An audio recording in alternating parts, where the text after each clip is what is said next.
kind of looks like an email. As I've said, I will not stand in the way of Tyshawn doing what he wants to do. I'm okay with Tyshawn doing this if he really wants to, and he feels it's worth the money they are paying him. So it's been about a month since we last talked about Tyshawn and the Supreme lawsuit. But make no mistake, there's a lot of stuff happening every single day. And full transparency, I was having a hard time understanding the way New York files and indexes their case materials. But I finally sat down and understood the whole process. So guys, I found, not from a second source, a second party, but directly from the source, from the New York United States court system, all of the filings and the timeline of the Tyshawn and Supreme lawsuit. And no exaggeration, guys, it is messy, like almost to the point it's a bit petty the way they're going back and forth, but it makes sense, dude. There's $26 million on the line. Of course, I'm gonna fight every single statement, every single word the opposition says. I'm gonna go at them. So guys, let me jump right into it. So guys, in your screen, you have the official New York State Unified Court System, NYSCEF, New York State Courts Electronic Filing live system. So every time there's any kind of activity, it gets updated in this timeline. I will put the link below to this whole shebang. Here is the number if you would like to look this up on your own, next to the year. Now, I made a mistake and learned this the hard way, but this entire thing is the actual number. I tried using these first 6 digits alone, but it did not work until I did the slash and the 2025, and voila, it happened and it gave me results. So this entire thing is the number. Something that I found rather interesting is that the official short caption or the official header of this lawsuit or this request for a lawsuit is that the party on Tyshawn's side is not being found. You can't find this under Tyshawn Jones. You find it under his personal company, Grindhard Holdings Corporation versus Chapter 4 Corp. And this is the entity that owns Supreme, or how Supreme is known legally. It's kind of weird to have Supreme because, you know, Supreme Court, you can just understand the mess that'll create. But Chapter 4 Corp is what Supreme is being referred as in this entire conversation. This is a contract with commercial nature. We will talk about this. Is actually very important because there's discussions about the categorization of this filing in the timeline. But like I said, we'll cover that shortly. It's obviously active because it has not ended. Heck, it's just getting started, and it's looking like it'll be maybe a little chaotic. But like I said, there's $26 million on the line. I would expect this to be a little chaotic. And the assigned judge for this case is my Latina sister, Emily Morales Minerva. Now, if you guys see the entire timeline, it starts officially from a court perspective at around May 12th, and this is where the initial complaint is submitted.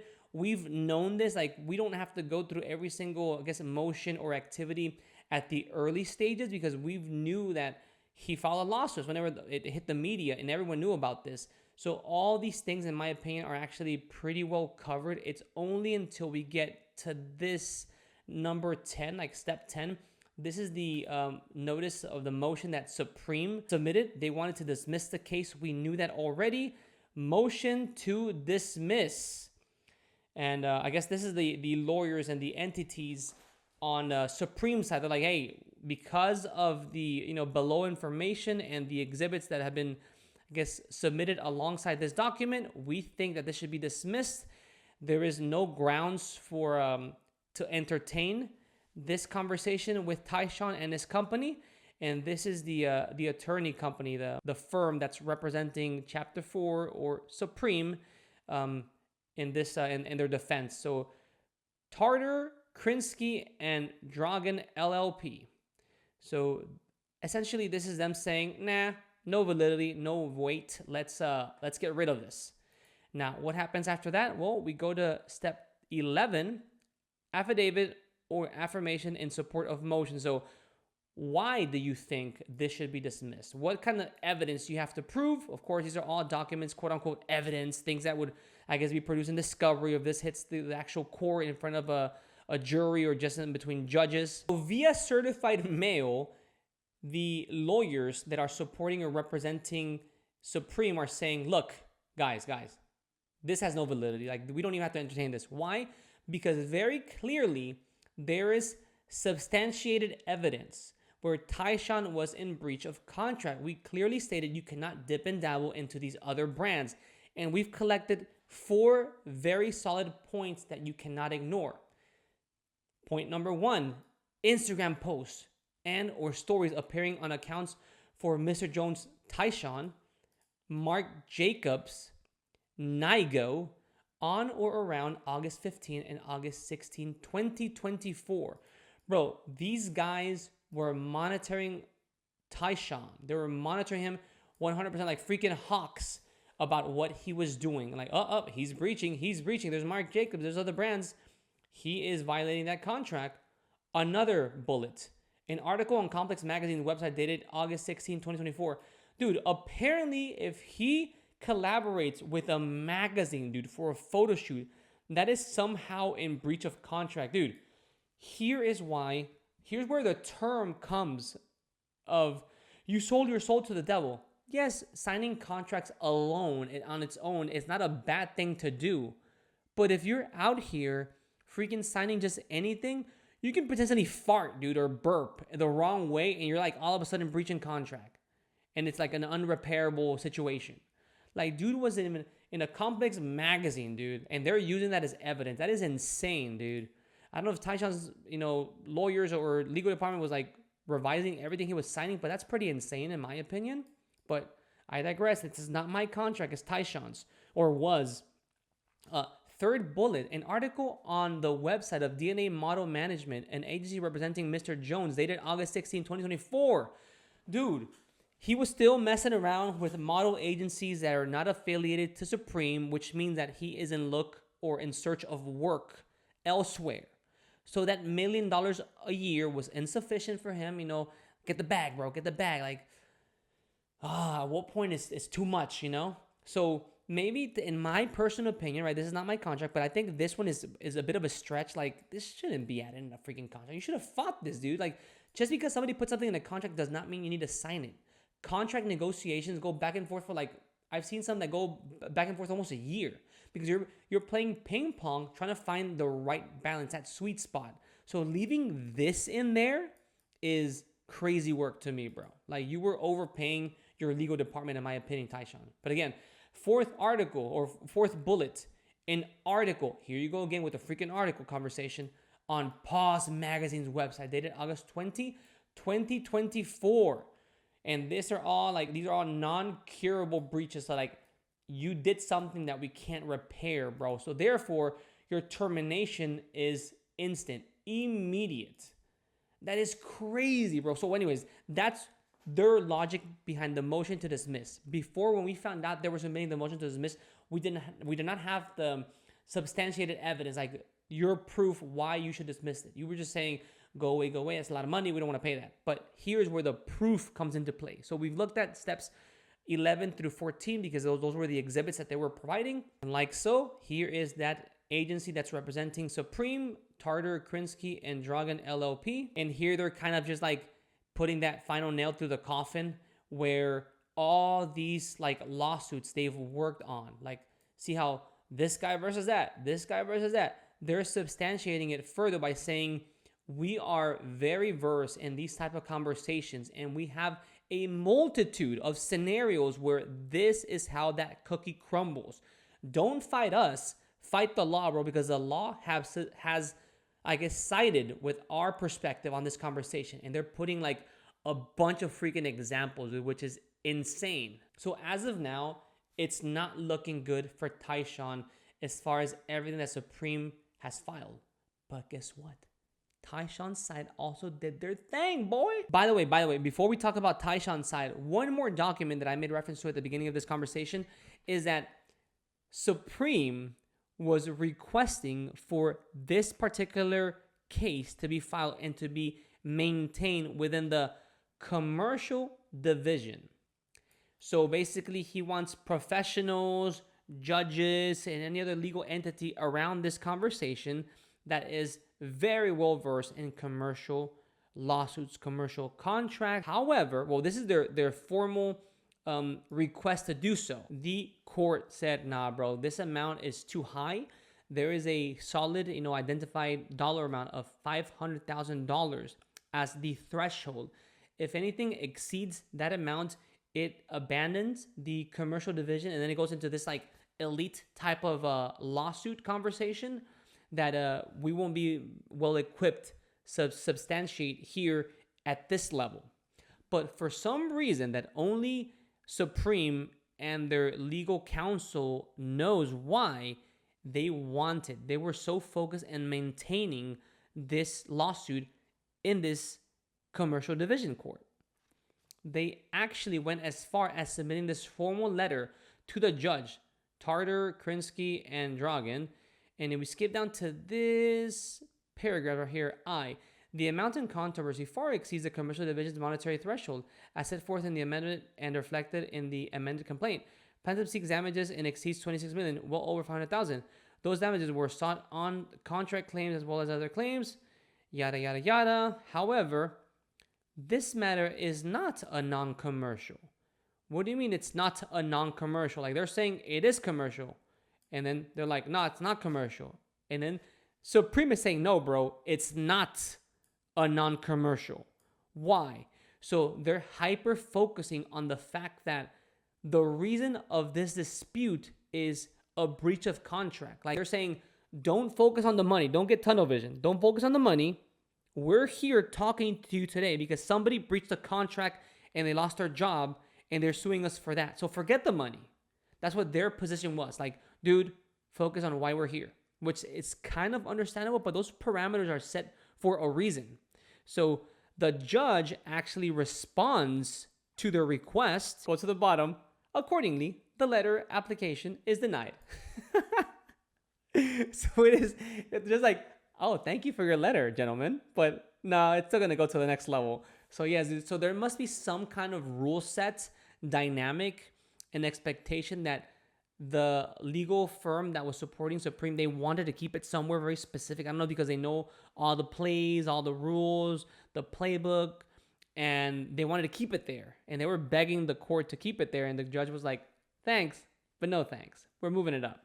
So I thought that was interesting. They must have, they had a trick up their sleeve and it didn't work out for them. It's interesting to see where that's going to go. Finally, I was starting to get nervous, and then I finally saw a solid rebuttal or answer to the dismissal request for Supreme.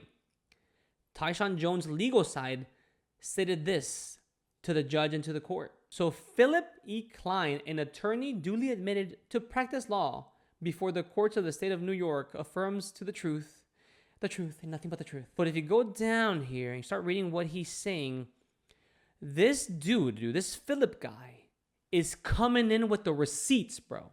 And he's not messing around.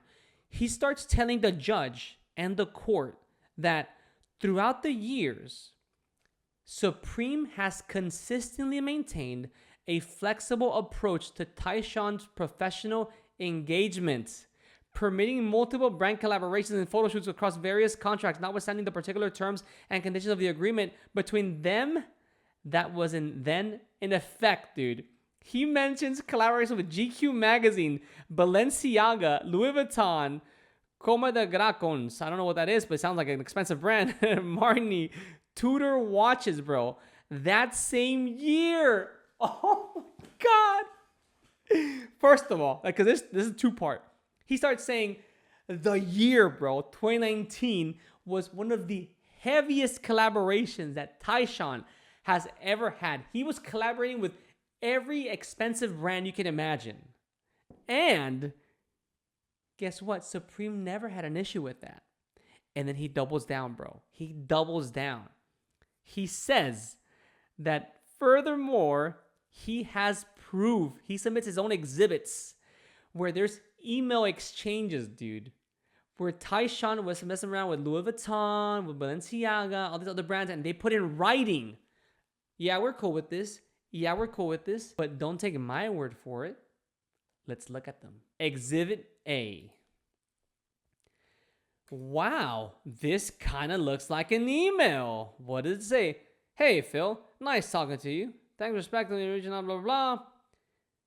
As I've said, I will not stand in the way of Tyshawn doing what he wants to do, but that I want to be clear that myself and the people I work with are not going to look at this as a benefit to Supreme or any sort of win-win.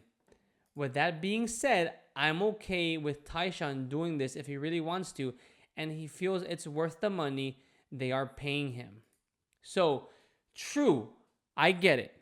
He's not super duper cheering. He's not celebrating the fact that Tyshawn is doing all these other collaborations. They're not 100% on board, but I think the biggest mistake Supreme made here, or this Supreme representative, is saying or ending that statement, or starting and ending. I will not stand in the way of Tyshawn doing what he wants to do. I am okay with Tyshawn doing this if he really wants to. And he feels the money they are paying him is worth it, essentially. Like, that, at the very least, is extremely confusing, blurry, contradictory. You never want that type of communication between a legal entity and the sponsoring contracting party, because that dismisses, that removes validity of the contract, of the previous established arrangements. And I covered this in my previous videos. There is several cases where people had solid black and white contracts, but for whatever reason, whether it was a like social nature of a relationship, they had personal, things in common, they were omitting certain parts of the contract for like months or even years, and then later they wanted to enforce some of those parameters, and it didn't work. It fell through. You diminish your own requirements of a contract whenever you start saying it's okay to ignore this or that. So this could still go different directions. But guess what? There's more proof to this, baby. Exhibit B. Emails between, and this is that Klein guy, so I'm guessing that's his personal lawyer, Phil Klein, 2023, bro. 2023. And here's something that I think is extremely important. Here is where they knew that Louis Vuitton was interested in Tyshawn. Hey, man, Louis Vuitton's plans and that concept, we need to, they're going to present an LOI, whether this is a letter of intent or a letter of introduction. Letter of intent is what I get from my private equity background, but I know that in general business terms, that LOI also means letter of introduction. But anyways, now they're saying that Louis Vuitton is in the picture. Wow. There is no concern apparently from the Supreme side about this. All parties looking to move this along, dude. This is coming from Todd Jordan at Supreme, dude. What do you know, bro? I wonder why Supreme did not mention this on their original statements. Oh my God, maybe it wasn't convenient. Dude, and this is by far the craziest to me, because I have not been involved in a lawsuit or have not revised a lawsuit as expensive as this one. But apparently there is a bit of a little scuffle going back and forth, a little ping pong game. Both parties are begging the judge to, Supreme is requesting to not allow this, but obviously Tyshawn or his side, his legal counsel, is asking to allow.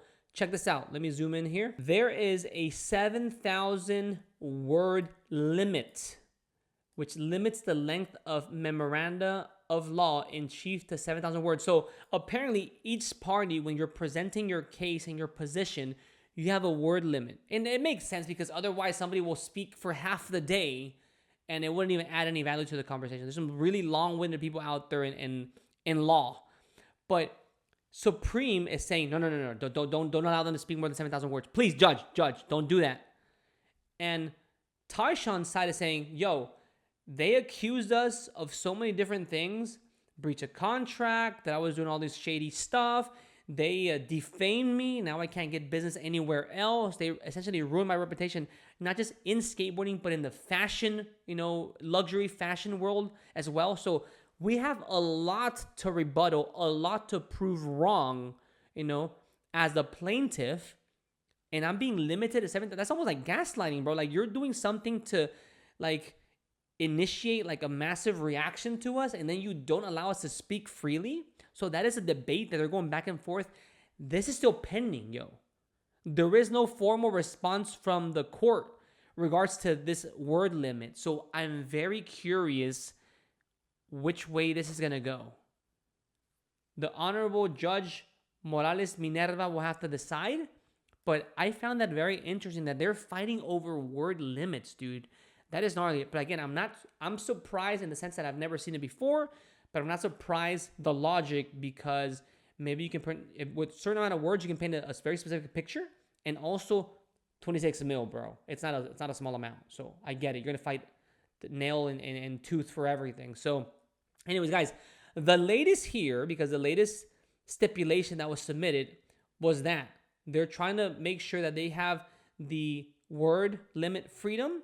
And Tyshawn's team submitted a request to proceed with the case because they have all this proof. Exhibit A, B, and C. C is the contract itself.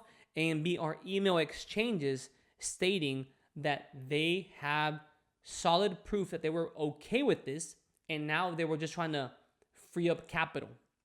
Apparently, there was a $600 million loss when Supreme was sold to their new owners in comparison to the previous sale. So Supreme was already at a loss, so their new owners are trying to recoup money everywhere they can, stop the bleeding. But this has somewhat backfired a little bit, but we'll see what the judge says. If they keep it going, I'm pretty sure they're going to allow it to continue because of those emails exchanges. And also very curious to see the word limit. Guys, this is it. Sorry, a very long-winded video. I'm very sorry it's long, but there's so much. I mean, there was so much to cover. I didn't even click on all of them. So I'll put the link to this below so you guys can check it out on your own time. And I'll keep you guys posted on any developments. Thanks so much for watching. Catch you guys on the next one.